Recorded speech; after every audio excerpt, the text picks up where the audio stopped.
3. Vida nocturna. La taberna de Cutlass se iba llenando a medida que avanzaba la noche. Los marinos mercantes desembarcaban, y los locales se apresuraban a recibirlos. Regis y Wulfgar permanecieron en la misma mesa, el bárbaro observando con curiosidad lo que ocurría a su alrededor, y el alfil intentando actuar con cautela. Regis reconoció el peligro al ver a una mujer que se acercaba con paso lento hacia ellos. No era una mujer joven, y tenía el aspecto ojeroso habitual de todos los habitantes de esa zona de los muelles, pero su vestido, bastante revelador en todos aquellos lugares que el vestido de una dama debería ocultar, enmascaraba todas sus imperfecciones físicas tras una barrera de sugerencias. Al ver la mirada en el rostro de Wulfgar, con la barbilla casi al mismo nivel que la mesa, se confirmaron los temores de Regis. «Bienvenido», mozo, ronroneó la mujer, mientras se sentaba en la silla junto al bárbaro. Wulfgar observó a Regis, y estuvo a punto de soltar una carcajada incrédula y embarazosa. «No eres de Luskan», prosiguió la mujer, «ni tienes el aspecto de esos marinos mercantes que acaban de atracar en los muelles». «¿De dónde eres?» «Del norte», tartamudeó Wulfgar. «El valle». «Del viento helado». Regis no había visto tanto descaro en una mujer desde sus años de estancia en Calimport, y sintió que debía intervenir. Había algo perverso en aquella mujer, un placer malvado que era demasiado excepcional. La fruta prohibida era fácil. De pronto, Regis se descubrió a sí mismo, añorando su vida en Calimport. ¿Wulfgar sería presa fácil para las tretas de aquella criatura? «Somos pobres viajeros», explicó Regis, poniendo gran énfasis en la palabra pobres para proteger a su amigo. «No nos queda una sola moneda, pero tenemos un largo camino por delante». Wulfgar observó con curiosidad a su compañero, sin comprender demasiado bien el motivo de aquella mentira. La mujer escrutó de nuevo a Wulfgar, y chasqueó la lengua. «Una lástima», gimió, y, luego, dirigiéndose a Regis, preguntó, «¿Ni una sola moneda?» Regis se encogió de hombros con aire apenado. «Una verdadera lástima», repitió la mujer mientras se ponía de pie para marcharse. El rostro de Wulfgar se sonrojó profundamente al empezar a comprender los verdaderos motivos de aquel encuentro. Algo se agitaba también en el interior de Regis. Añoranza de los viejos tiempos, corriendo por el entramado de calles de Calimport, viviendo frenéticamente hasta el límite de sus fuerzas. Cuando la mujer pasó junto a él, la cogió del codo. «Ni una sola moneda», le explicó al ver sus ojos interrogativos. «Pero tenemos esto». Extrajo el medallón de rubíes de debajo de la camisa, y lo hizo balancearse en el aire en el extremo de la cadena. El brillo captó de inmediato la mirada avariciosa de la mujer, y la gema mágica la sumió en un trance hipnótico. Volvió a sentarse, esta vez en la silla situada junto a Regis, sin que sus ojos se apartaran un instante de las profundidades del maravilloso rubí en constante balanceo. La confusión impidió que Wulfgar estallara, ultrajado ante aquella traición, y el torbellino de pensamientos y emociones que cruzaba por su mente se reflejaron en una mirada vacía.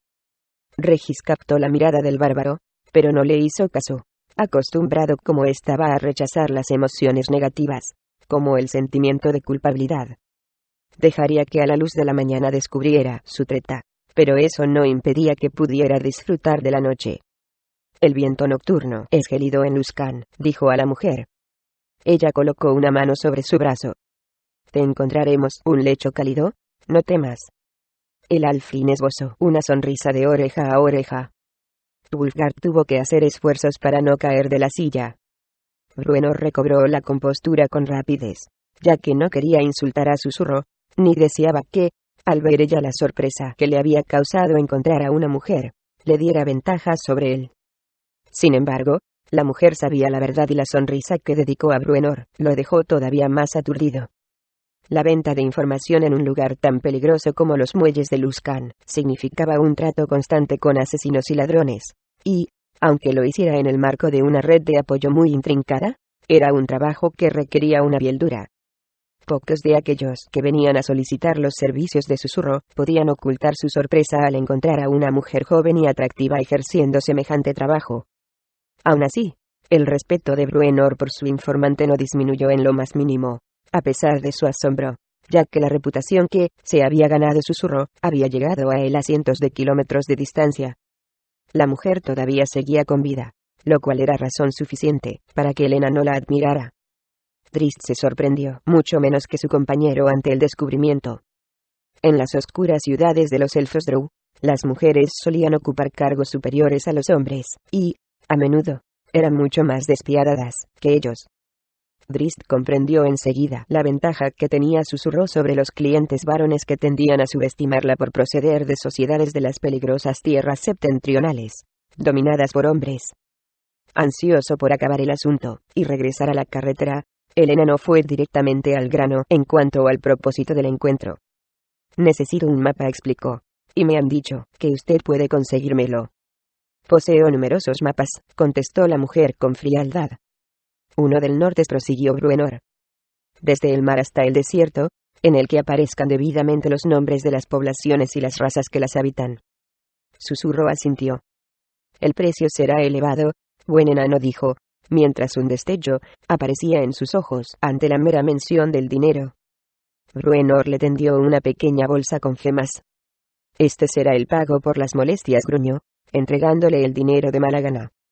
Susurro vació el contenido de la bolsa sobre la palma de la mano y examinó las piedras sin pulir. Asintió, mientras volvía a introducirlas en la bolsa, consciente de su considerable valor. «Espera», chilló Bruenor al ver que la mujer se ataba la bolsa al cinturón. «No te llevarás mis piedras antes de que vea el mapa». «Por supuesto», respondió la mujer con una encantadora sonrisa. «Espera aquí. Volveré enseguida con el mapa que deseas». Le devolvió la bolsa a Bruenor, y, de pronto, dio un par de vueltas en el aire, haciendo girar la capa y levantando una nube de niebla. En la agitación, se sucedió un pequeño relampagueo, y la mujer desapareció. Bruenor dio un salto hacia atrás, y agarró el mango de su hacha. «¿Qué truco diabólico es este?», gritó. Drizzt, impasible, colocó una mano sobre el hombro del enano. «Calma, querido amigo», lo tranquilizó. «Un truco menor, nada más». Para ocultar en la niebla y el relampagueo su huida, señaló un pequeño montón de tablas hacia esa alcantarilla. Bruenor siguió con la vista la dirección que marcaba el dedo de Drizzt, y se relajó. El borde de un agujero abierto era apenas visible, con el emparrillado apoyado sobre el muro del almacén, unos centímetros más abajo del callejón. «Conoces este ambiente mejor que yo», elfo bufó el enano, aturdido por su falta de experiencia en el trato con los delincuentes urbanos. «¿Piensa ella hacer un trato justo? ¿O debemos sentarnos aquí y esperar que nos ataquen sus perros para saquearnos?» «Ninguna de las dos cosas», respondió Drizzt. «Susurro no estaría viva si proveyera de clientes a los ladrones. Pero yo no confiaría demasiado en que el trato que haga con nosotros sea en realidad justo». Bruenor observó que Drizzt había extraído una de las cimitarras de su funda mientras hablaba. «No es una trampa, ¿verdad?» «De su gente», no replicó Drizzt. «Pero las sombras ocultan muchos más ojos». «Más ojos que los de Wulfgar», observaban ahora a la mujer y al halfling. Los robustos tipos de los muelles de Luskan sentían a menudo un gran placer en atormentar a criaturas de menos estatura física que ellos, y los halfling constituían sus blancos favoritos. Aquella noche en particular, un hombre corpulento y obeso, de cejas espesas y tupida barba, que se manchaba constantemente con la espuma de su jarra siempre llena, dominaba la conversación en la barra, alardeando de imposibles proezas de resistencia, y amenazando a todo el mundo a su alrededor con darles una paliza, si disminuía en lo más mínimo el suministro de cerveza. Todos los hombres reunidos a su alrededor en la barra, hombres que lo conocían, o que habían oído hablar de él, asentían con la cabeza con entusiasmo al escuchar sus palabras, colocándolo en un pedestal de cumplidos para disipar sus propios temores respecto a él. Sin embargo, el ego del hombre gordo necesitaba nuevas diversiones, una nueva víctima para intimidar, y, cuando su mirada se paseó por toda la estancia, se detuvo naturalmente en el halfling y en su enorme, aunque sin lugar a dudas joven, acompañante. La escena del halfling, cortejando a la dama más preciada de la taberna de Cutlass, constituía una oportunidad demasiado tentadora para el hombre gordo. «Ven aquí, preciosa», babeó, escupiendo gotas de cerveza con cada palabra. «¿Crees que las simpatías de un medio hombre te bastarán para toda la noche?» La multitud apiñada en la barra, ansiosa por mantener el respeto del hombre gordo, estalló en una exagerada carcajada. La mujer había tratado con anterioridad con aquel hombre, y había visto cómo otros caían vencidos a sus pies. Le dirigió una mirada preocupada, pero permaneció firmemente sujeta al encanto del medallón de rubíes.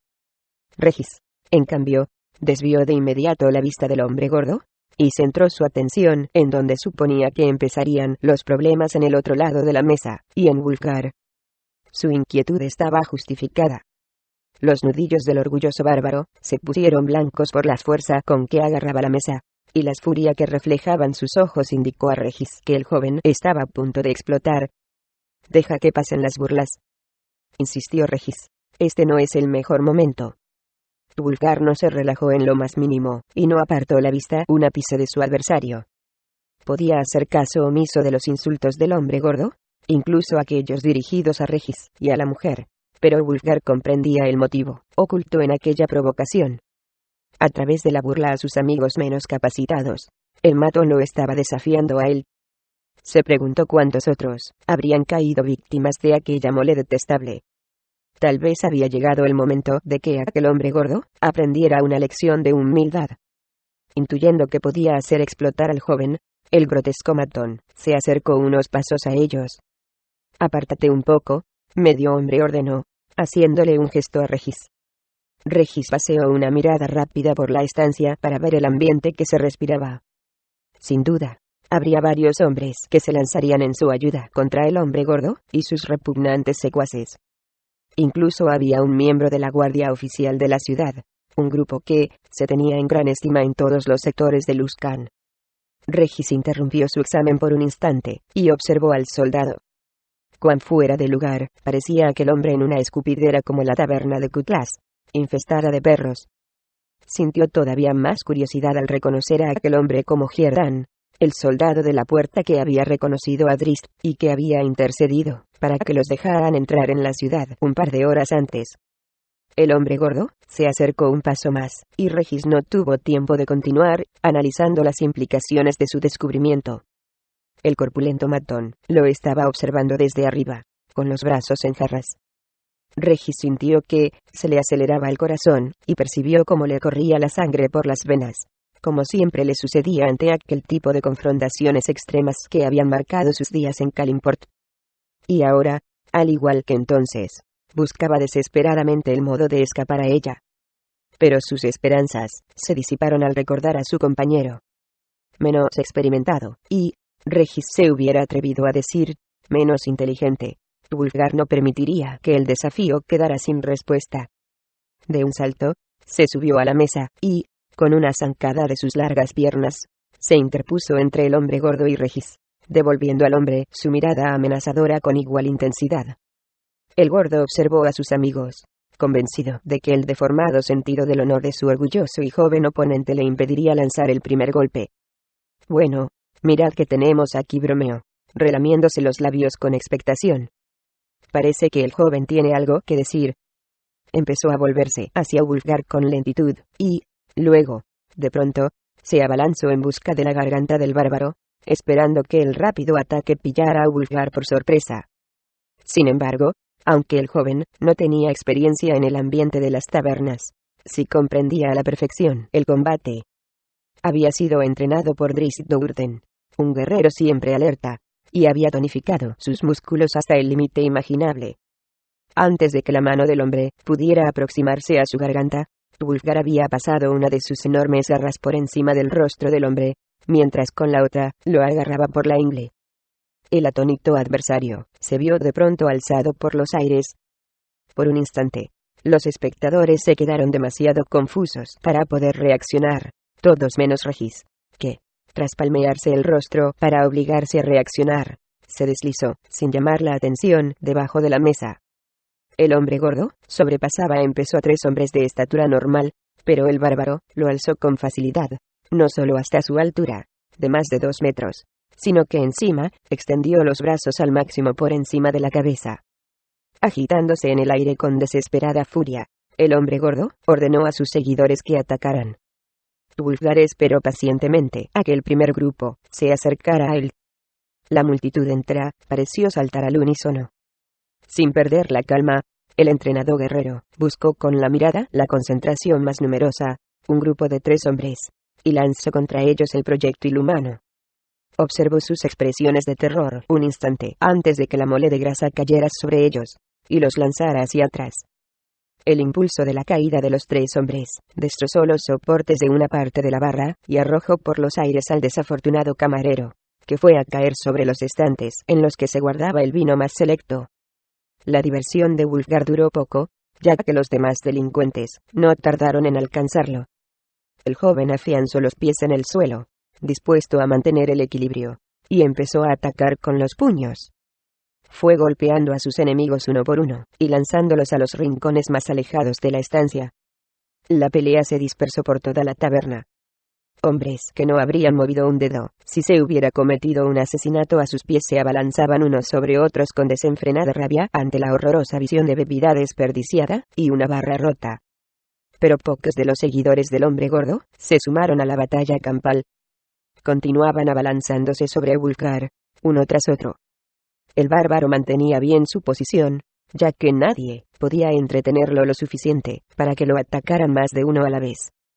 Aún así, el joven recibía puñetazos con la misma frecuencia con que los daban, pero aceptaba los golpes con estoicismo, haciendo caso omiso del dolor, gracias a su orgullo puro, y a una tenacidad para la lucha que simplemente no le permitía rendirse. Desde su nueva posición bajo la mesa, Regis observaba la escena al tiempo que iba dando sorbos a su bebida. Incluso las camareras se habían unido a la pelea, subiéndose en las espaldas de algunos desafortunados, y utilizando las uñas para realizar intrincados dibujos en los rostros de los hombres. De hecho, Regis se dio cuenta enseguida de que la única persona que no participaba en la lucha, excepto los que ya estaban inconscientes, era Hierdan. El soldado permanecía tranquilamente sentado en su silla, indiferente al caos que se sucedía a su alrededor, y tan solo interesado, según parecía, en observar y medir la habilidad de Wulfgar. Aquello también inquietaba al Alfrin, pero, una vez más, se encontró con que no tenía tiempo de contemplar las inusuales acciones del soldado. Regis había sabido desde el principio que tendría que apartar a su hercúleo amigo de todo esto, y, ahora, sus ojos alertas captaron el esperado relampagueo del acero. Un tipo colocado en línea recta detrás de los últimos oponentes de Wulfgar acababa de desenfundar un cuchillo.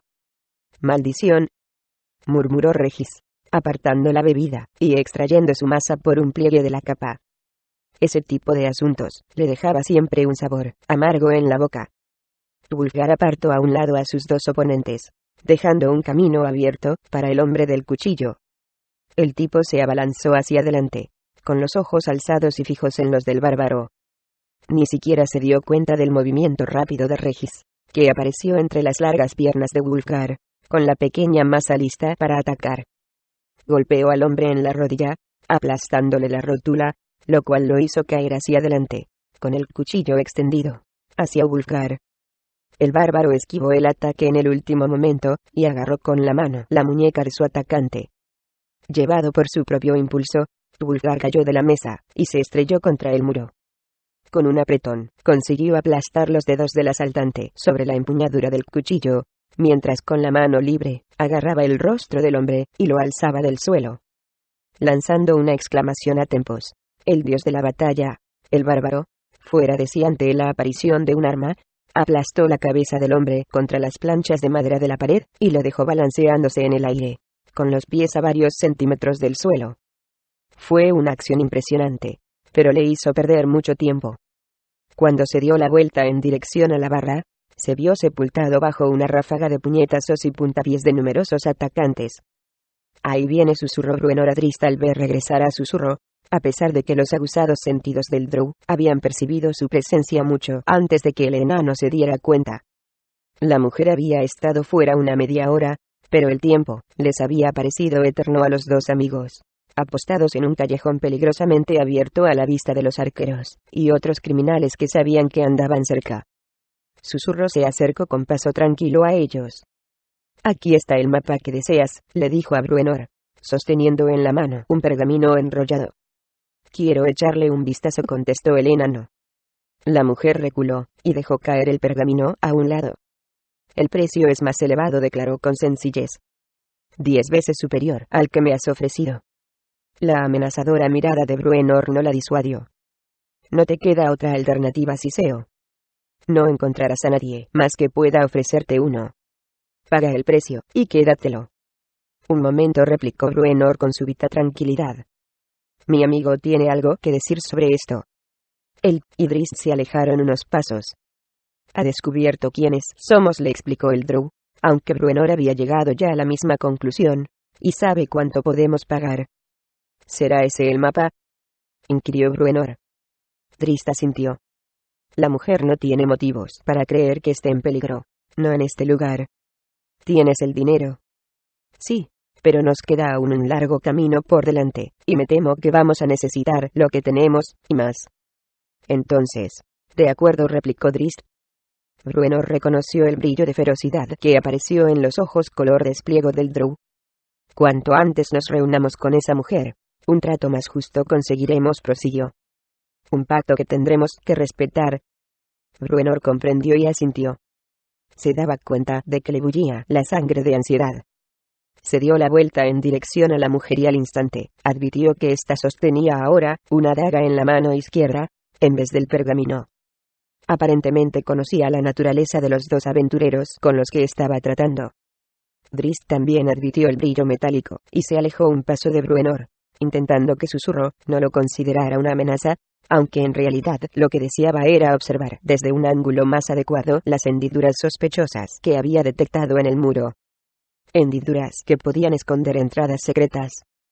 Bruenor se acercó a la mujer con las manos vacías y extendidas. Si ese es el precio, gruñó, no nos queda otro remedio que pagar. Pero primero quiero ver el mapa. Convencida de que podía clavar la daga en los ojos del enano antes de que éste pudiera llevarse las manos al cinturón en busca de un arma. Susurro se relajó e introdujo la mano libre bajo la capa para coger el pergamino. Pero había subestimado a su oponente. Bruenor dio un salto con sus piernas regordetas, lo suficientemente alto para golpear con su casco el rostro de la mujer, con tal fuerza que le aplastó la nariz y la lanzó contra el muro. Luego, cogió el mapa y dejó caer la bolsa de gemas original sobre el flácido cuerpo de Susurro. Tal como acordamos, murmuró. Drizzt, por su parte, también había entrado en acción.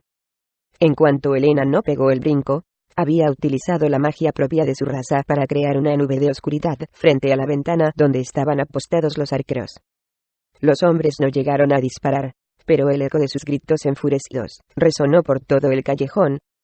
De improviso, las hendiduras de la pared se abrieron de par en par, tal como había supuesto Drizzt, y la segunda línea de defensa de Susurro salió al ataque. El Drow estaba preparado, con las cimitarras sujetas en las manos. Las hojas relucieron en la oscuridad, solo por el lado romo, pero con la suficiente precisión como para desarmar al corpulento tipo que había aparecido ante él. Enseguida volvieron a atacar, golpeando al hombre en el rostro, y, con la misma gracilidad de movimientos, Drizzt cambió el ángulo, y clavó primero un pomo y después el otro en las sienes del hombre. Cuando Bruenor regresó con el plano, el camino estaba despejado ante ellos. Elena no examinó el trabajo realizado por el Drow con verdadera admiración. De repente, una flecha se clavó en el muro, a pocos centímetros de su cabeza. Es hora de marcharnos, anunció Drizzt. Apuesto mi barba a que el final del callejón estará obstruido, afirmó Bruenor mientras se acercaban al extremo de la calle. Un gruñido amenazador procedente del edificio de al lado, seguido de gritos de terror, les dio cierto alivio. Genuibar, declaró Drizzt mientras dos hombres encapuchados salían a la calle delante de ellos, y huían, sin mirar atrás. Me había olvidado por completo del felino, gritó Bruenor.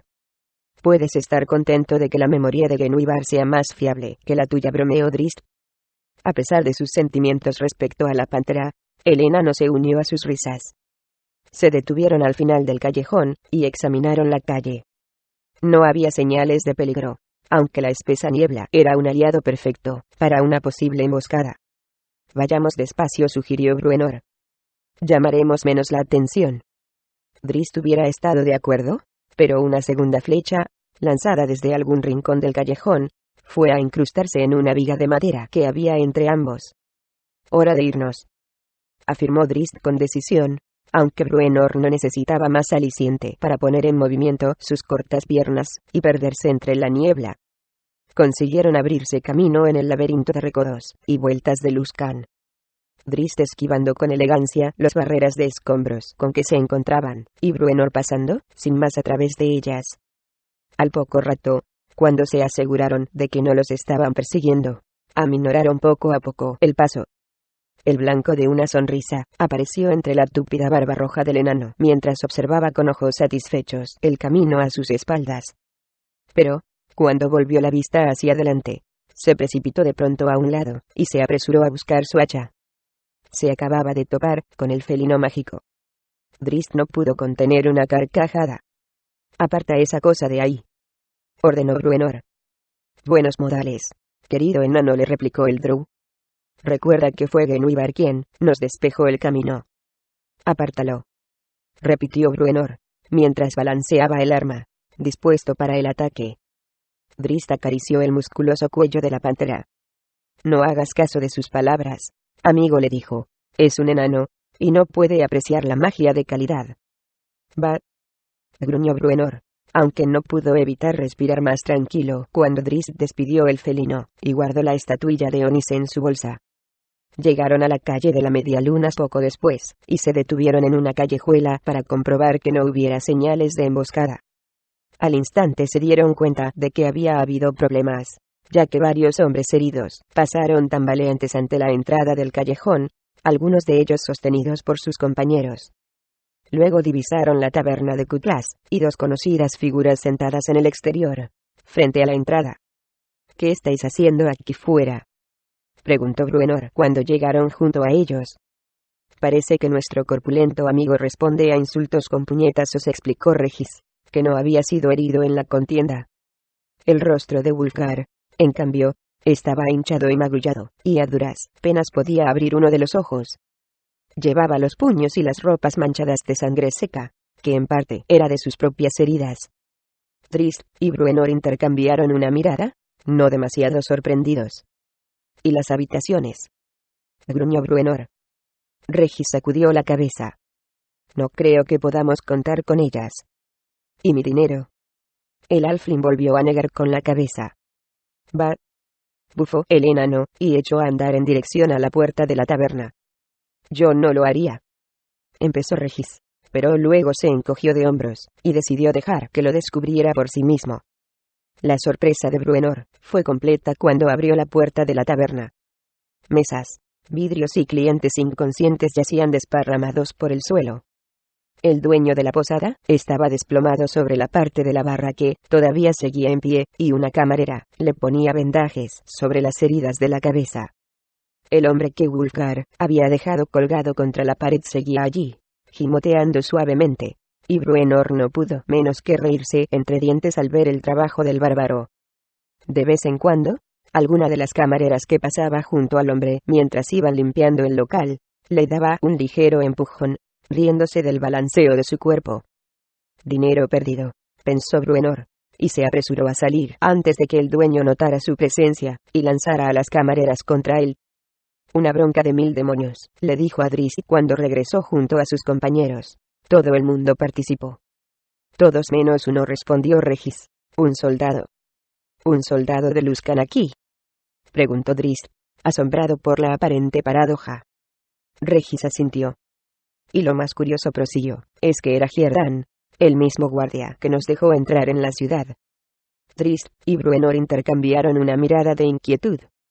«Tenemos asesinos pisándonos los talones, una posada destrozada a nuestras espaldas y un soldado que nos presta más atención de la que debiera», meditó Bruenor. «Hora de irse», respondió Drizzt por tercera vez. Wulfgar lo observó con ojos incrédulos. «¿Cuántos hombres has tumbado esta noche?», le preguntó, intentando hacerle ver las razones de su decisión. «¿Y a cuántos de ellos les encantaría tener la oportunidad de clavarte un puñal en la espalda?». Además, añadió Regis antes de que Wulfgar pudiera responder, «no siento el más mínimo deseo de dormir en un callejón rodeado de una multitud de ratas». «Entonces, vayamos a las puertas de la ciudad», intervino Bruenor. Drizzt negó con la cabeza. «Con un guardia tan interesado en nosotros, no».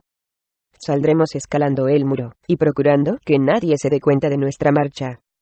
Una hora después, avanzaban con tranquilidad a campo a traviesa, sintiendo de nuevo el viento sobre el rostro, después de salir de los muros de Luskan. Regis logró resumir los pensamientos de todos cuando dijo: nuestra primera noche en la primera ciudad, y hemos traicionado a asesinos, tumbado una multitud de delincuentes y atraído la atención de la guardia de la ciudad. Un buen augurio para nuestro viaje. Sí, pero tenemos esto, gritó Bruenor, emocionado con antelación por el encuentro con su hogar, ahora que el primer obstáculo, el mapa, había sido salvado. Pocos se imaginaban él o sus amigos que en el mapa que guardaba con tanto cariño aparecían varias regiones mortales, y que una de ellas en particular pondría a prueba a los 4 amigos hasta el límite. O más.